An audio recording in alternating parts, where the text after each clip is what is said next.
all, a massive thank you for joining us this morning on what is, I think, set to be probably the hottest day of the year so far. So we're very grateful that you're going to spend an hour with us talking all things financial well-being rather than sitting and sunning yourselves in the gardens. So yeah, it goes without saying, a big thank you to everyone that's dialed in. I'm really excited today to take you through 5 steps to support your people's financial well-being now. Great. So just to introduce Nudge, I promise you this is not going to be a Nudge sales pitch in any way, shape or form. Today is about really the quality of conversation that we've got from our amazing panelists that I will introduce very shortly. But just so you've got some comfort and credibility as to who we are and why I guess we're well positioned to talk about this topic. So we're a business who for the last 7 years have been supporting organisations, some of which are dialed in today, like Facebook, IBM, Santander, our panellists and John Lewis, to help support people manage and understand their money better. And I think particularly important at this time, you know, money affects us all without exception. And our clients have really made financial well-being the bedrock of their well-being strategies. So Nudge in itself is a personalized platform that provides timely nudges and a money management application to help people manage their money better, overcome their financial worries, and hopefully make money fun and stress-free. So that's literally all I'm going to say on Nudge today, just to give you that comfort factor. We also really advocate that we make this session interactive. So please use the Q&A with us with your name, submit any questions, and we will have a Q&A section at the end as well. So yeah, keep it interactive. We don't want this to be us talking at you for an hour, but what I'm going to do now is hand over to our founder, Tim, who's just going to give us a bit of a backdrop in terms of why the time is now and what's happening in the big macroeconomic climate. Brilliant. Thank you very much, Laura, and welcome to everybody.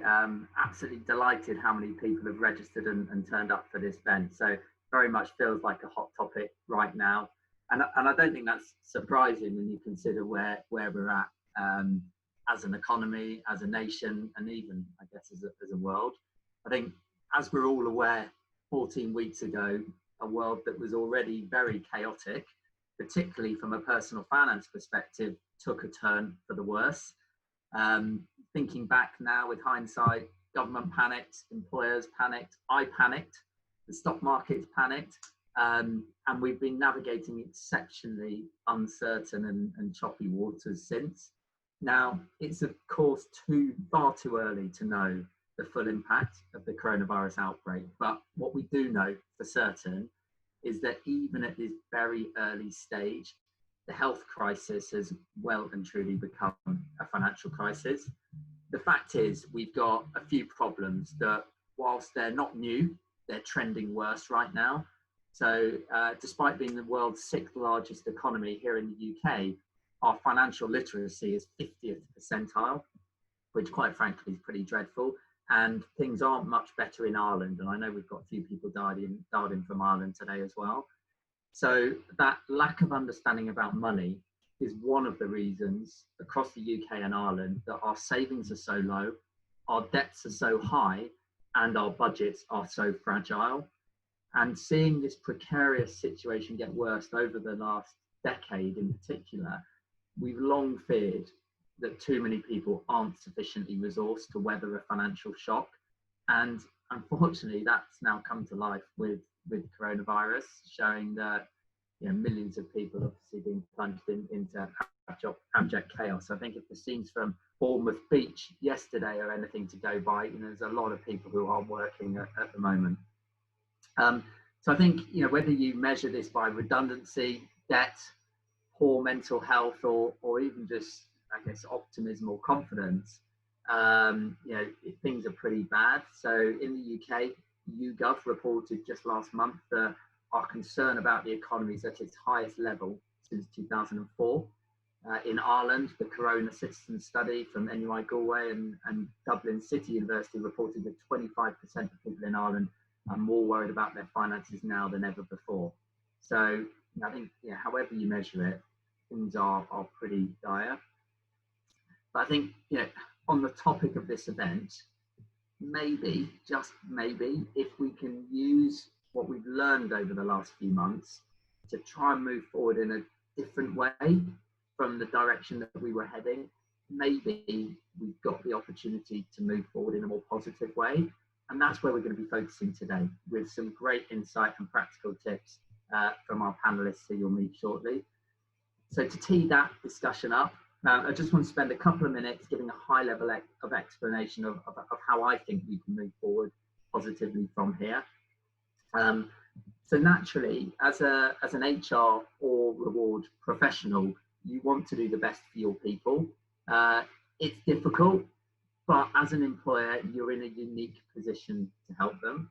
So earlier this year, and I'm sure other people have seen this research before, but earlier this year, Edelman, the 70-year-old global consulting firm, reported that across the 10 countries that they surveyed, my employer was trusted by more people than government, media, or business in general. So in summary, your people trust you like no other. And meanwhile, as I know many of you will have seen, well-being is now a board topic, with the realization that the health and well-being of an employee base is the lifeblood of any organization. We've welcomed a record number of clients to Nudge over the past 14 weeks as a result of progressive reward leaders like yourselves using this time to bolster well-being budgets. So it appears that there's a unique opportunity right now to strike while the iron is hot. Meanwhile, the one thing that as Laura said at the beginning, the one thing that connects us all, that we all have in common, is money. And as we consistently see through our Nudgeonomics management information, when you're in control of your money, you're in control of your life.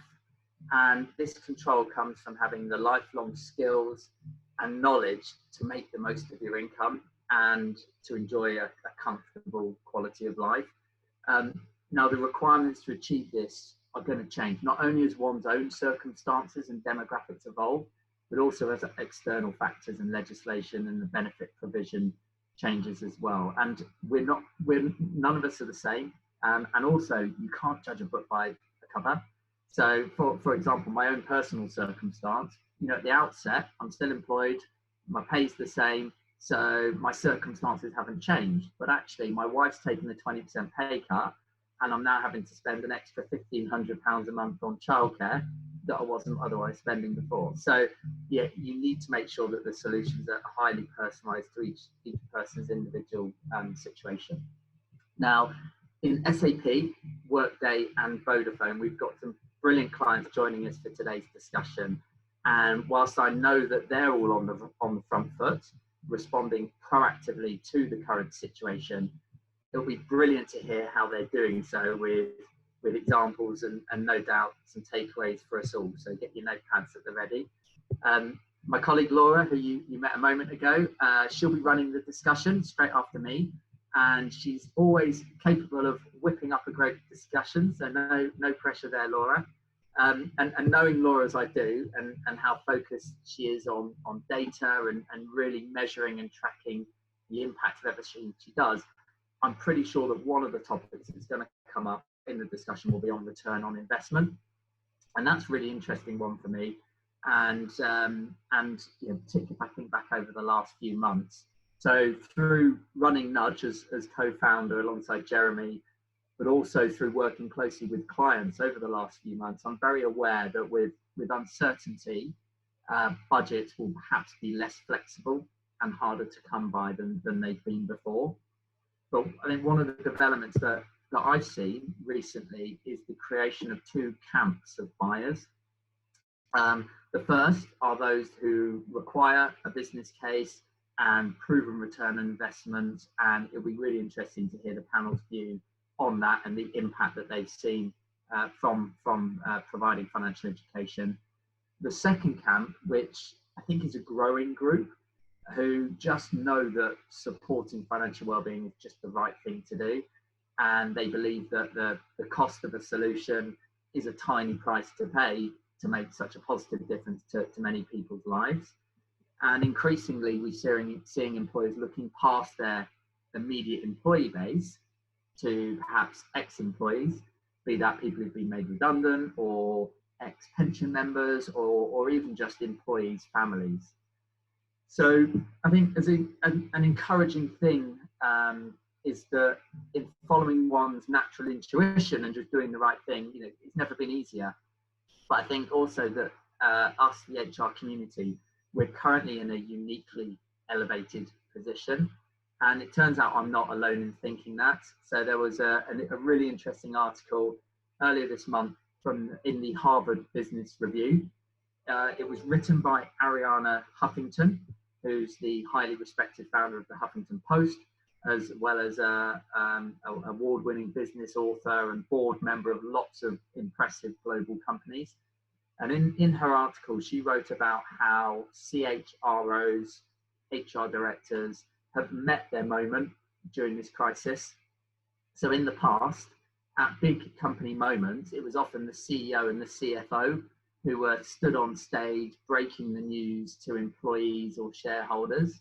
But I think one of the features that we've seen as a result of this crisis has been to elevate the role of the CHRO. They're now the ones who are standing with the CEO. And this recognises that this is very much a people-based crisis, which is an amazing opportunity for us, the HR community. So that's probably enough from me.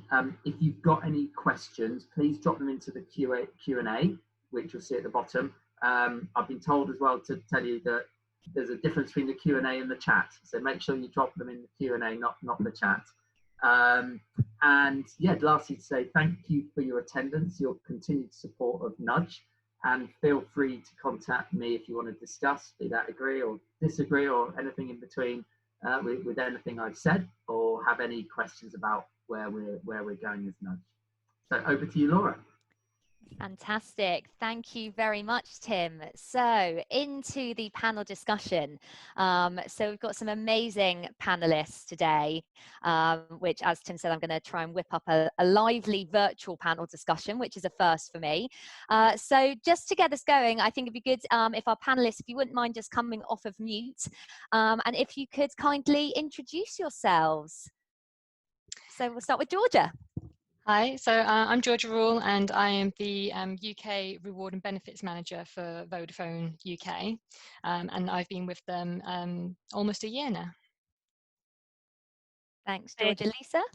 Hi, I'm Lisa Aslam. I'm the Senior Benefits Analyst for the EMEA region at Workday. I've been with Workday about 5 years. I'm based in Reading. Fantastic. And last but by no means least, Neil. Thank you. Good morning, everyone. So I'm Neil. I work for SAP. I'm the UK Total Rewards Manager, so responsible for all elements of reward and benefits across the UK.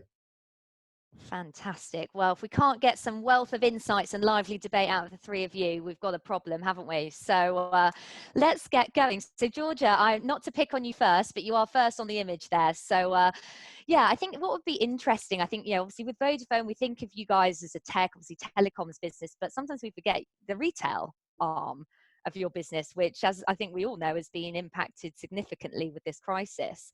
So it'd be great to hear from you how the pandemic has impacted your business, your people, and can you share any initiatives that you've put in place to particularly support during this time?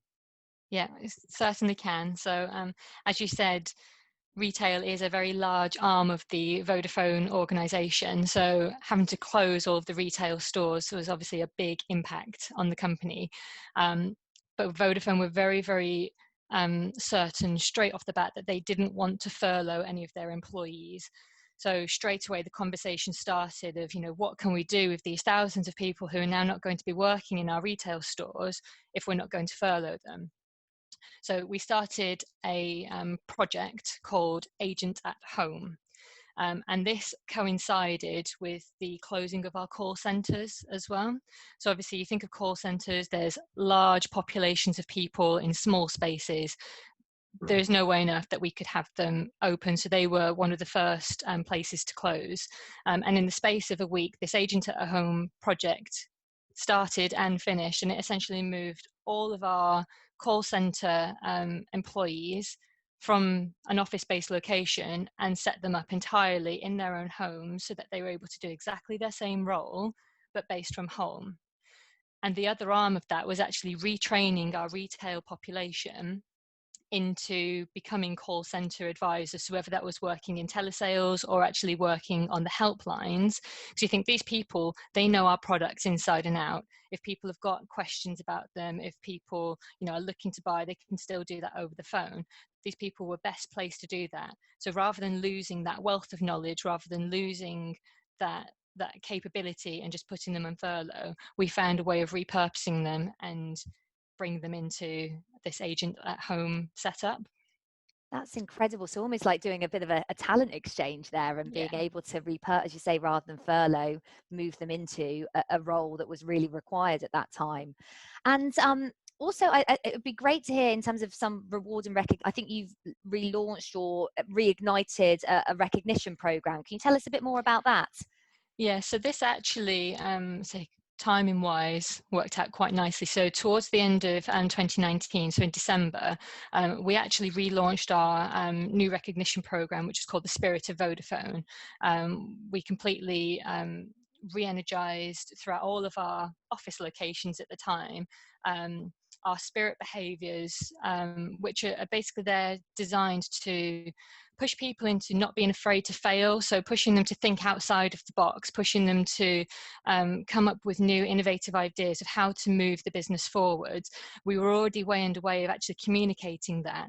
So when this pandemic happened, it actually was the perfect timing in that sense, because people were already being pushed and being rewarded and recognized for thinking differently. So something like this Agent at Home project, you don't know whether that necessarily would have even been thought about beforehand. You know, people were so kind of in a box when it comes to things like call centers and retail workers. You know, they're not the kind of jobs that can be done from home. So, you know, I'd like to think that there's some kind of correlation between this project happening, where we are recognizing and really pushing people to not be afraid to fail, think of the big ideas, really, you know, go out there, and then something like this, which is, it will have a big impact on the way these type of roles work on a go forward basis.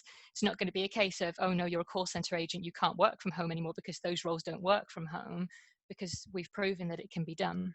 Yeah, absolutely. No, I think that's fascinating. Any questions, as a reminder to the audience, please put them in the Q&A. I'm sure Tim is diligently looking at those questions coming through. So I'm going to come to you, Neil, if that's all right. I guess a slightly different contrast, really, to the Vodafone retail story here, because I understand, you know, most of your employees at SAP were pretty well set up to work from home. But I did read that you guys were really focusing on the pandemic impact of the employees' loved ones. So I'd love it if you can share some of the things that you've done at SAP to extend your support, not just to employees, but their friends and family as well. No, absolutely. As a technology firm, you're right, we're pretty well set up to manage these things. So for us, the business has pretty much continued. There's been some impact, but pretty much continued. We were lucky as well, globally got 100,000 people. They could pretty much leave the office, go home, carry on working. Yeah. So we had none of the challenges that, for instance, retail companies have.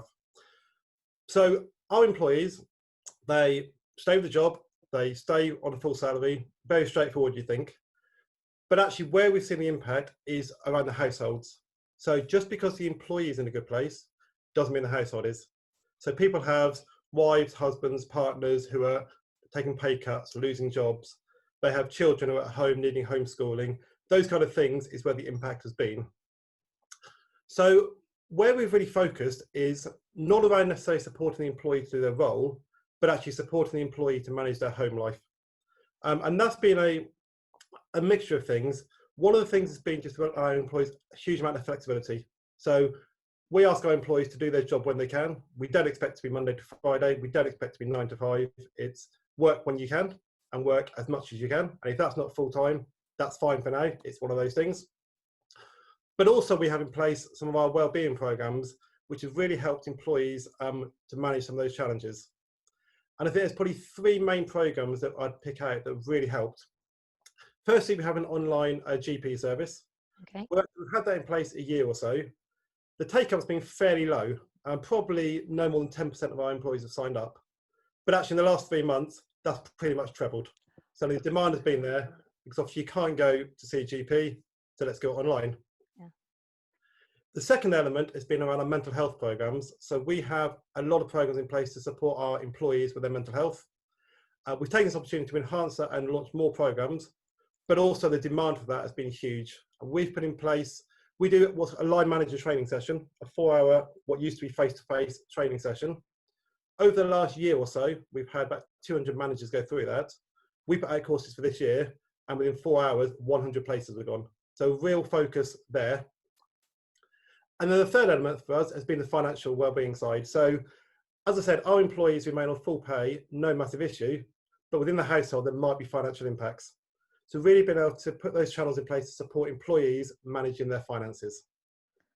Oh, that's brilliant, Neil. I mean, it sounds like, you know, you already did a load of amazing things already, but perhaps there has been that amplified focus given the pandemic of an opportunity to do more. And yeah, I guess that brings me on to Lisa. I'd love to hear on that theme, you know, with Workday, you know, has the current crisis amplified your focus on well-being? And if so, you know, what additional programs have Workday rolled out in response to COVID-19 that may not have already been on your reward roadmap for this year? Yeah, thanks, Laura. I mean, similarly, our employees being in a technology company were pretty well set up to work from home, but we had 17% of the global workforce already sort of officially working from home as remote workers. So for everyone else who transitioned to be a home worker, we offered a $250 stipend to buy any additional home furniture or equipment that they may need to just really be comfortable in the home working environment.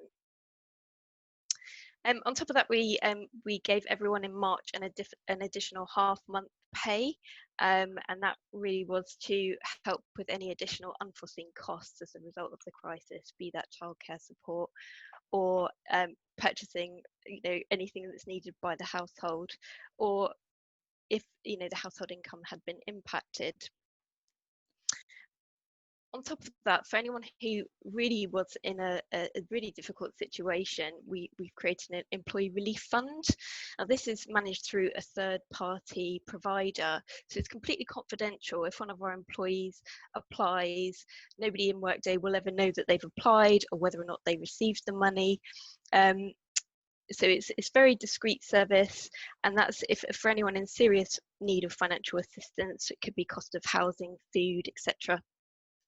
And what's really interesting with that program is that our employees can contribute to that fund as well, and anything that our employees contribute is then matched again by Workday. So anyone wanting to support their colleagues who may be in that position can do so as well. We've done more of a focus on pension education, just, you know, in response to the market fall, to make sure people are aware of what that means, and just to take the long-term view and not necessarily a knee-jerk reaction to that. So just having the education there and running through that with the local broker has been really important. We've also focused in more on our time off and giving additional sick pay, so an additional 10 days sick pay globally for anyone who's diagnosed with COVID or a family member who may need care during that time. And then on the caregiving support for looking after elderly or children, we've given an additional 5 days. We've gone from 10 days to 15 days where you can get co-pay support on that as well, and that's been rolled out globally, whereas before it was limited to a certain number of countries where our vendor was able to support us. Wow, I mean, that sounds like, you know, Workday have clearly gone, excuse me, almost like above and beyond on some of the areas there. And I think, you know, just incredible to see an organisation taking that much care and support for your people during this time. I think that probably leads me on to a question that I'll open up to all of you, really, is some of the organisations that will be dialed into this might not necessarily have the luxury of budgets to do some of the things potentially, Lisa, you've just mentioned there. And so in terms of, let's go into the pillar of financial well-being. You know, what would be your advice to those companies who are, you know, slightly more budget constrained, at this time. So can't necessarily, give people, half a month's pay and so on and so forth. What would be your top tip of how to get started with financial well-being? I mean, we're obviously looking to partner with Nudge. I mean, we recognise that ourselves. This is an area that we need to help our employees with in terms of providing financial education support on a personalised basis. And I think from a cost perspective, this is a relatively low cost solution. And so this really enables the employees to get the information that they need to make sensible choices, decisions, or know where to go next. Yeah, I would really agree with what Lisa has said there. It's looking at the cost of what is available and the value that you will get from that. But for me, I think a big piece is communication for employees. So looking at your existing benefits offerings and seeing the financial element to them, and really helping employees, making sure that they really understand what's on offer and how they can make their money go further. So I know at Vodafone we have used Nudge to do that. So for instance, with things like our medical cash plans, which help employees with their everyday healthcare costs. It's been in place for a long time. Take up was kind of, standard, but then when we engaged Nudged and we actually did some education with our employees to help them understand the actual financial savings and how they could become a bit more savvy with the money that they do have, all of a sudden we saw that engagement increase and we saw the take up increase, and it's just helping them really understand what they already have available to them as well. So if you have, savings platforms, now is the perfect time to be really pushing the communication around that. Things like share save schemes, which are helping them invest in their future, helping them understand, the risk-free element of it as well. It is a lot about communication, making sure that they understand what's available to them and giving them that voice as well if there's anything that they want that you might not be aware of, and just helping them be aware of the support that is there. Oh, thank you for that. And I've actually just moved over to the Q&A because I see that there's some people wanting to ask you guys some questions. So I think in the 5, 6, 7 minutes we've got remaining, I'll go to the audience questions if that's all right. So yeah, this is where we go on the fly. So Christina, you have asked a question that seems very true to my heart, as Tim said, in terms of measuring impact. So you asked, it's great to hear what programs have been implemented, but I'd like to know the impact of these. What has been the feedback from the employees? And take up is not necessarily a good indicator for impact. So Neil, I think you've got some really interesting views on this in terms of return on investment. Shouldn't you measure it on things when it comes to well-being? I'm going to start with you. Okay, perfect. Well, I think the first thing to say is I completely agree. Take up is not relevant to a wellbeing program. And actually, I don't believe that measuring return on investment adds much value either, because you can't truly measure return on investment. So for instance, putting in a financial wellbeing program, it's the right thing to do. If your employees are distracted by finance, they're not working fully, and therefore there's impacts. But how can you truly measure that? You can never have one employee with financial education, identical one without, and measure the two. So I think a lot of these things is about, don't focus too much on take up, don't focus on return on investment, just focus on your employees, the kind of things that are impacting them in their daily lives, in and out of work, and try and put in place the right programs to support that. I think, yeah, sometimes it's just about doing the right thing, isn't it? I don't know, Georgia, Lisa, would you contradict, add to that at all? I would agree with that.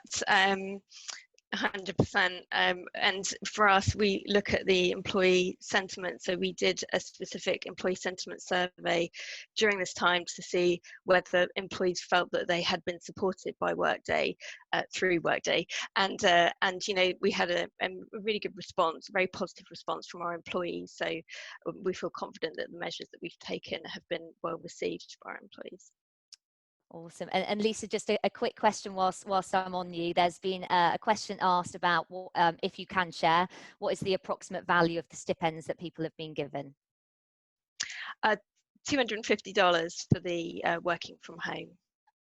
Fab. Great. There is a question here. Hang on, I'm just going up here. So actually, I'm going to go back to you, Neil. Sorry, I'm picking on you now. So this is from Ricardo. The new share feature on Nudge, which is brilliant. Has SAP seen employees using this feature in support of others in the household? The honest answer is I don't know. So it's a great new feature. We launched it with our employees when it first came out at the start of June. So we've told them it's there. To be honest, I haven't looked at any data to say if they've used it or not. But I totally support it's the right thing to do. The timing was perfect. Being able to, the way we communicated was exactly what I said around households potentially with financial difficulties, start sharing information. But I haven't actually seen any data whether anyone's actually used it yet or not. It's too new, I think, to assess. Yeah, no, it's something that launched in June, and I think it was one of those things that as a business, given what's going on, we knew that financial well-being didn't just start and finish in the workplace. So we're going to be incredibly interested to start looking at that data and see people hopefully sharing all of the great content and tools within Nudge. Okay, so I'm just going to go to one. Oh, there's lots and lots of questions that have come in now. Right, so Georgia, this is one for you. So you've spoken about education programs. I'd like to know more about how the programs worked and what were the most important impactful activities. So at the time when we did the education programs, we were still out and about in person to start with. So we actually got out on the road, we got in front of our employees. There was myself and Nathan from Nudge as well, who is a brilliant character, able to get across what can sometimes be quite a daunting topic of financial wellness. And it is all about just making that information as easily accessible to employees as possible. Obviously, when we then went into lockdown, we then had to move that online into say events similar to this as well. So we give employees the options to dial into calls, to opt in, so that we can educate them on the information that is available to them. So Vodafone set up a COVID-19 microsite which hosted all of the information, so FAQs about benefits and how they were impacted, the wellbeing support that was available to them, things like the EAP helpline, links to the Nudge platform. All of that education material was then put in one place and really easily accessible for employees. And it was just about, again, getting that information out there on line manager briefing calls, making sure that they were cascading the information that way as well. It's just making sure that as many people are as aware as possible. Fantastic. Right. Well, I think, unfortunately, time is up on the panel discussion. I think we could probably go on for another hour there, but I hope that was really useful for the listeners. It certainly, I learned a lot from listening to you guys. And I know that there's still some outstanding questions in the Q&A. So Tim will be diligently again looking at those, and we'll get to those at the end. Fantastic. So in terms of then just moving on from the panel discussion, so as we've heard today, now is the time more than ever to help your employees maximize their financial opportunities and overcome those financial worries. And as Tim said, and I think we've heard from our panelists, as employers, you're in a unique position to help. They trust you. You, in the majority of cases, provide the lion's share of their income. And, we know that money touches us all. It's one of those benefits that it is a maximum impact benefit to invest in financial well-being, because we all have an impact with our money. So let's go into these 5 top tips. So quickly whizzing through. So tip number 1, very much is to understand your people. Whatever your organization, even if you were to think of tech organizations that we've got on the panel today, actually they're just a collection of individuals. We're all unique, none of us are the same, and they don't just feel unique, they are unique, these people within your companies. Money is still a huge social taboo. So understanding your people, particularly on financial well-being through surveys and focus groups, will provide limited qualitative data. So for example, are you going to get from a survey the financial stress levels of your people? Are you going to know whether they're the sole breadwinner? How many children, adult dependents are they supporting? What are they worried about when it comes to their money that could be impacting their job? It's really hard to get that from a survey. So, you know, our tip here is to really understand your people, leverage your existing well-being benefit providers and the data insights that they can give you to understand really what it is that your people are reading about, learning about, what benefits are they taking up that might be in the financial well-being spectrum. So I think I'm going to introduce Steve, who's our client success director here at Nudge, who's obviously very close to our clients. And I think, Steve, you've got a really sort of relevant example of this. Yeah, thanks, Laura, and yeah, morning, everyone. Yeah, obviously over recent weeks, I've had, you know, so many conversations with you know, our range of clients, and it's been fascinating, actually. I think the appetite for understanding people has been even greater, and I think will be a trend that continues. And like Laura said, you know, surveys have been fantastic in terms of capturing that anecdotal side and things like the sentiment survey that Lisa mentioned. But what we've been able to do is combine and almost kind of validate some of that feedback with our data insights, which has then enabled us to offer very relevant and targeted support, particularly, I guess, where clients and their employees have been facing some challenging situations. So as an example, I can't name the actual client because of the nature of the scenario, but they've had to introduce a temporary pay reduction. So by combining the feedback they've received for employees with our insights, we were able to offer very kind of targeted, relevant, very practical guidance on how employees could adjust and manage on this reduced income, either through opportunities with that employer. So, for example, targeting people that were using the childcare voucher scheme to remind them that actually they could reduce their vouchers for a period of time, or promoting their discount scheme, along with then offering some guidance on things in the wider world of money that might be relevant depending on their specific situations. So yeah, I think that data insight has been crucial in helping to give people the right kind of support that's really relevant to them. Thanks, Steve. Yeah, so and that ties perfectly into tip number 2. So once you've really understood your people, you can then start to speak to them as individuals.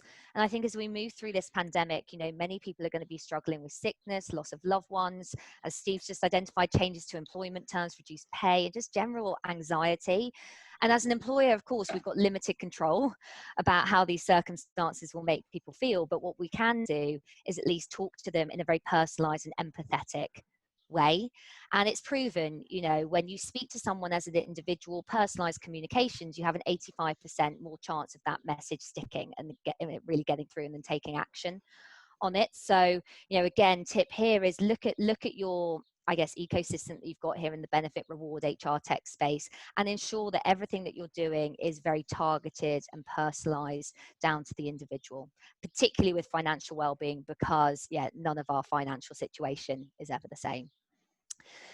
So moving on to tip number 3 of how you can support your people's financial well-being now is to focus on skills and knowledge.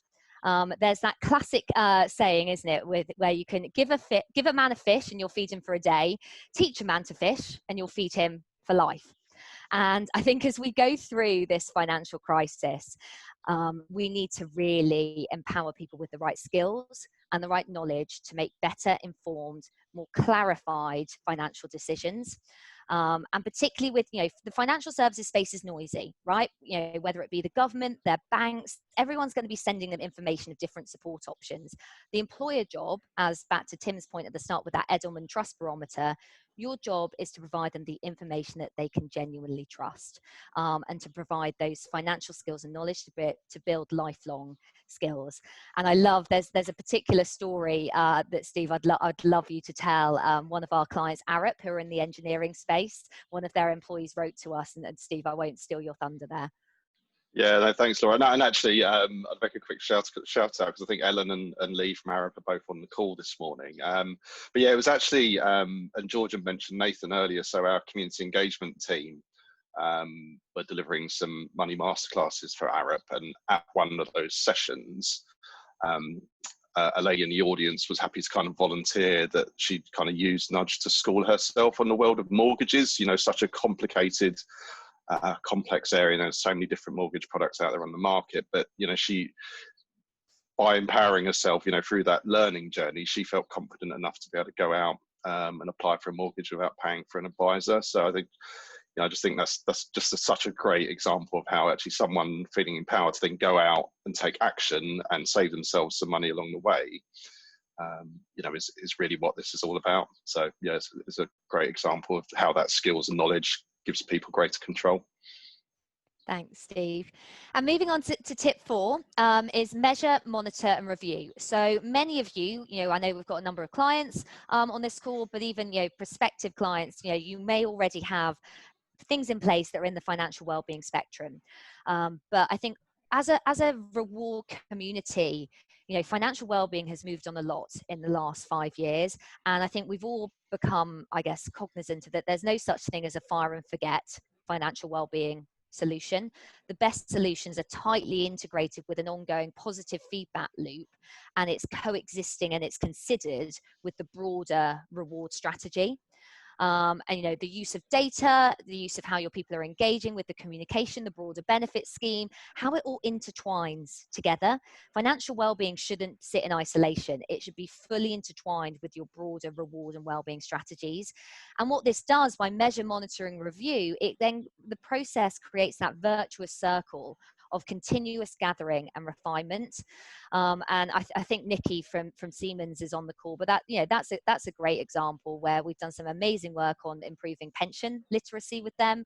We're now on to really harnessing our focus and energies onto share plan literacy. So just never stand still. It's like financial wellbeing, it's not something you achieve, it's not a destination, it's a constantly evolving thing. So that brings me on to the final point, and then you'll be pleased to know we're over to you guys as the audience to fire any questions to us. So the last is to map out your solutions. It's similar to that point above of measure, monitoring, reviewing. You've probably got lots of different solutions that potentially sit under the financial wellbeing banner. And as I said, most people now realise that as well as it not being a fire and forget benefit, there also isn't a one-stop shop. You're not going to be able to get one provider that ticks all the boxes for your financial wellbeing strategy. And I think that has definitely evolved in the last 5 years. You need to build this ecosystem. And it's really interesting for us at Nudge because we're starting to get RFPs that are about how would you sit in with my financial wellbeing ecosystem. And that typically consists of 3 areas. And I think Georgia, Lisa and Neil have all touched on this. At the foundation level, the building blocks, if you like, of financial wellbeing is skills and knowledge. It's that financial education to build long-term behavioral change. And that is not tied to any financial products or services. So it's pure play financial education. On top of that, then you can once you've built that knowledge, you've built those skills, you can add a plethora of different financial products. Because what you've done is people now understand they've got better knowledge to make more informed decisions about your products and services.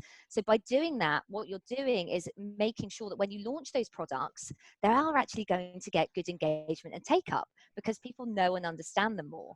So whether that be, your pension scheme, workplace savings providers, workplace debt consolidation, whatever those products may be. And then last but by no means least, of course, the fully fledged financial advice. There is a place for some organizations that still want to offer that for those that need it.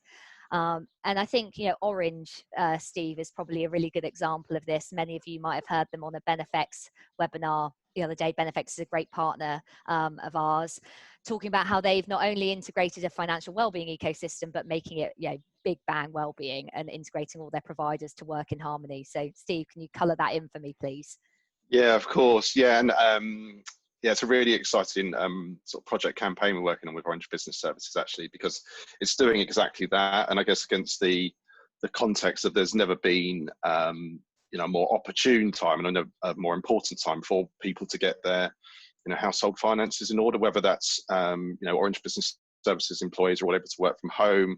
They're all still on full pay, so potentially they've got some disposable income or more disposable income left at the end of the month that they're thinking about, well, how can we make the best use of that?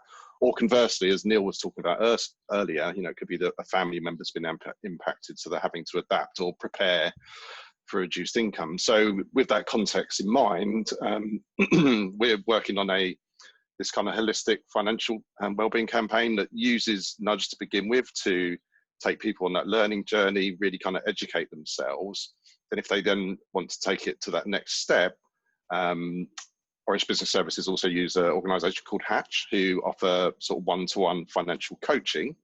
So it's kind of taking them through that different journey, and then what that potentially leads to is, if as a result of that education or that coaching, that employee finds, actually, yeah, I want to start, I want to start saving more for a particular financial goal.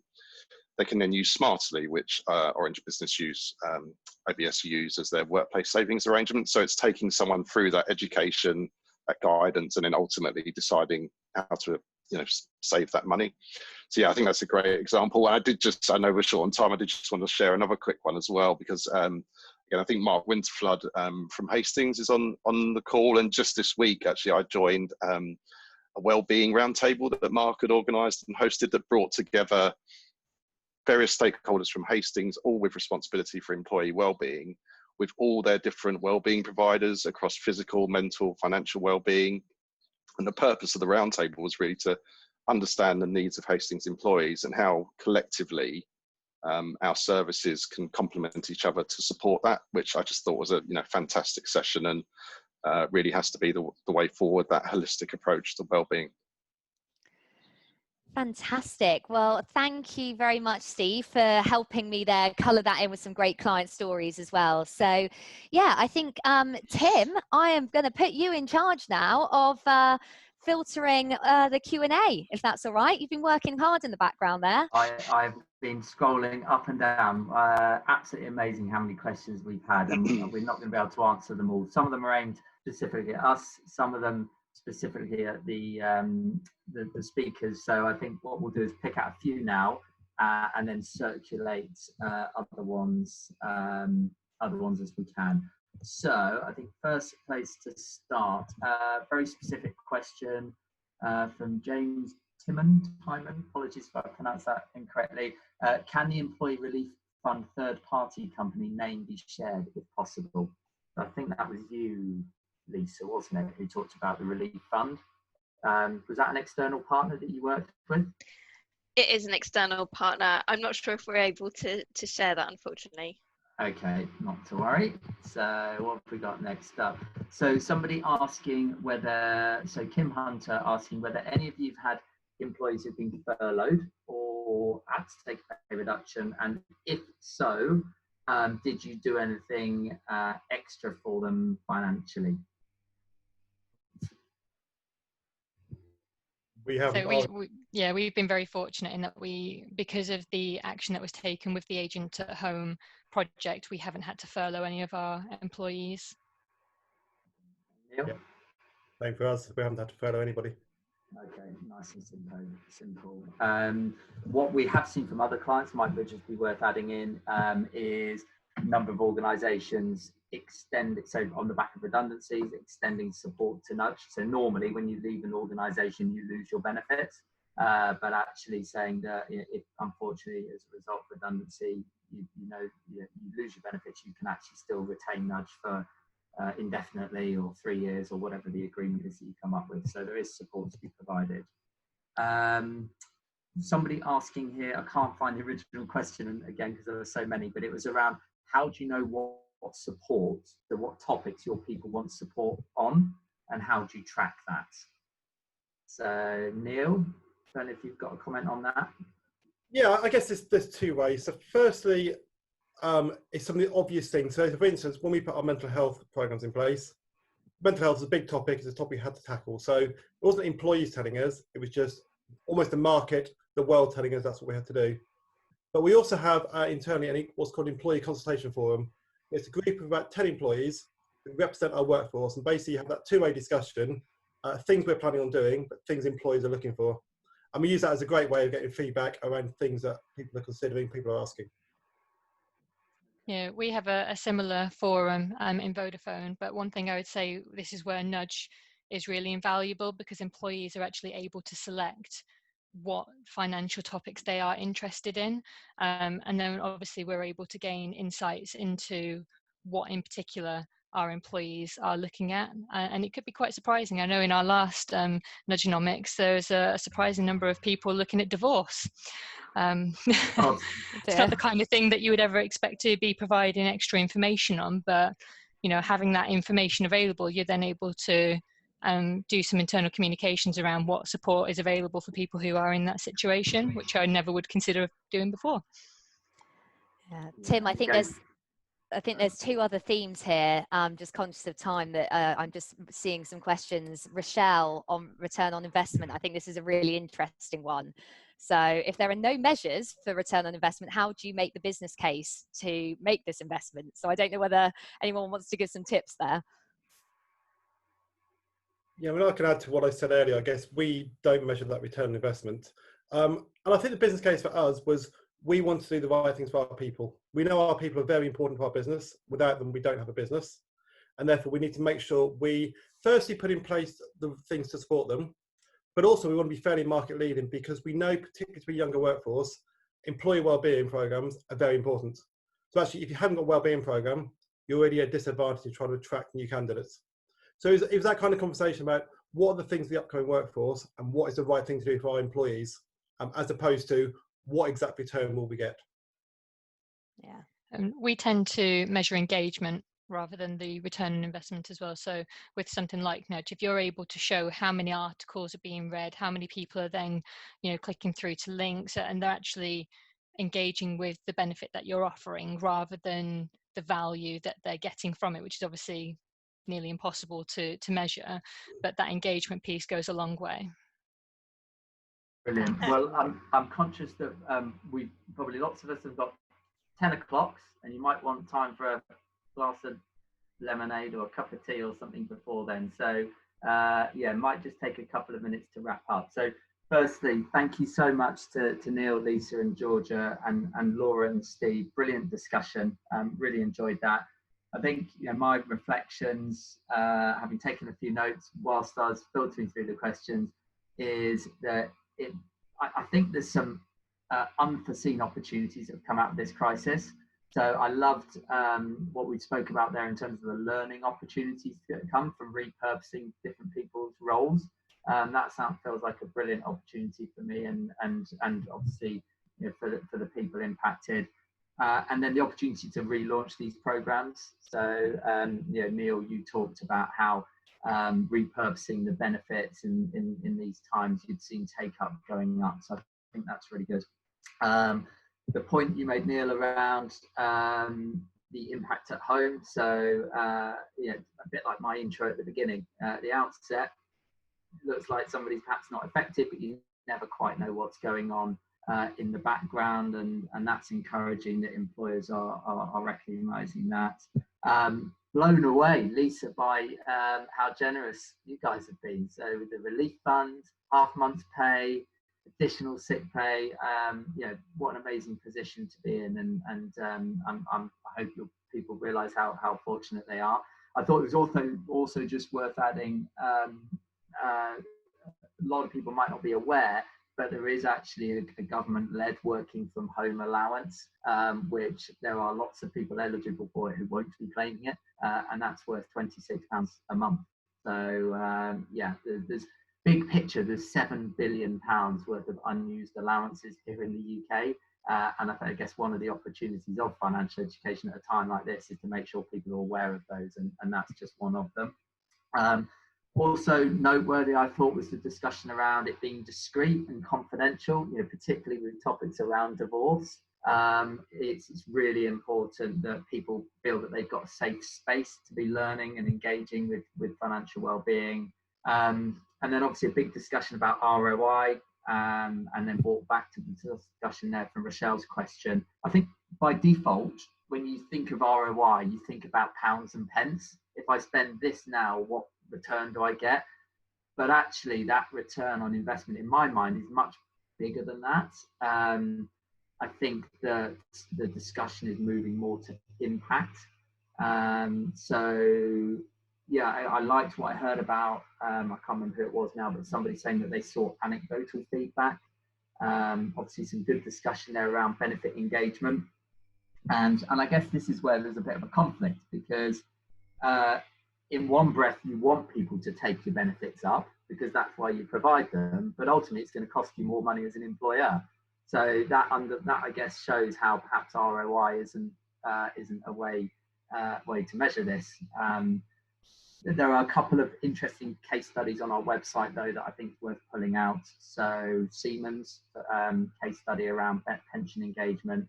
And then for those people who do need a hard and fast, if we spend this, we get this return, I'd encourage you to look at the Visa case study on our website, where they were able to actually trace back that they'd saved about £130,000 having launched financial education. So have a look at that one. Great discussion there, also resonating on skills and knowledge. So I think, in summary, back to my intro, it's a really difficult time, but if we use what we could learn over the last few months, which we seem to be doing, it does seem to me that we can move forward in a different, more positive way and build that long-term behavioural change that change that relationship with money. So you've got 2.5 minutes before your 10 o'clock. Thank you all very much for your attendance and questions, and we'll look forward to following up with you. Thanks, everyone. And just before I forget, the key takeaway, you will all be sent, obviously, a link to the full 5-tip guide with all of the details that go within it. So, yeah, we'll be in touch with the guide. And I've been busily trying to answer some of your questions on the Q&A whilst Tim was talking there. So hopefully I've answered some, probably not all, but we will be in touch. And just thank you for sharing this Sunday morning with us.